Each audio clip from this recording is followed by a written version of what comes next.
রাজধানীর 2 সিটিতে ব্যাটারি চালিত অটোরিকশা বন্ধের নির্দেশ দেয় সড়ক পরিবহন ও সেতুমন্ত্রী ওবায়দুল কাদের। এরপর এই যান রাজধানীতে চলাচলের নিষেধাজ্ঞা জারি করেন বিআরটিএ। ইজি বাইক, এই 3 চাকার গাড়িগুলো, এগুলোর জন্য ম্যাক্সিমাম দুর্ঘটনা ব্যাটারি চালিত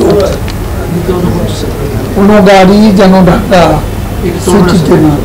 নিষেধাজ্ঞা জারি করা হলেও এখনো রাজধানীতে বিভিন্ন সড়ক দাপিয়ে বেড়াচ্ছে এই ঝুঁকিপূর্ণ যান। কখনো কখনো প্রশাসনের নাকের ডগায় ঘুরছে ব্যাটারি চালিত অটোরিকশা।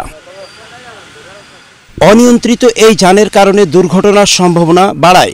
সাধারণ যাত্রীরা নিষেধাজ্ঞাকে স্বাগত জানিয়েছে, তবে বিকল্প না থাকায় অনেকেই বাধ্য হয়ে চড়ছেন এই অটোরিকশায়। এটা এই যে এদিক থেকে দূরত্ব আহে, এদিক থেকে দূরত্ব আহে, কেউ ছাড় দেয় না, ইচ্ছা মতন লাগায়।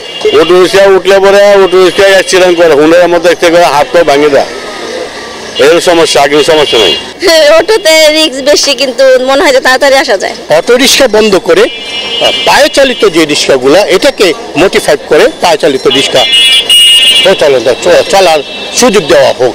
এদিকে সড়ক থেকে অটোরিকশা সরাতে প্রয়োজনীয় পদক্ষেপ নেওয়া হয়েছে বলে জানিয়েছেন এই ট্রাফিক সার্জেন্ট। ব্যাটারি চালিত যে অটোরিকশাগুলো চলাচল করে সেই চলাচলের উপর যে নিষেধাজ্ঞা আছে, এটা আমাদের বিভিন্ন সচেতনতা কার্যক্রম এবং বিভিন্ন অভিযান এবং যাতে এদিকে চলাচল না করতে পারে সেই অনুযায়ী আমাদের দৈনন্দিন যে আইনানুগ ব্যবস্থা সেটা আমাদের নেওয়া হচ্ছে। দ্রুত ব্যাটারি চালিত ঝুঁকিপূর্ণ এই যান রাজধানীতে চলাচল বন্ধ হোক, এমনটাই প্রত্যাশা রাজধানীবাসীর। শেখ সোহাগ, এশিয়ান টেলিভিশন, ঢাকা।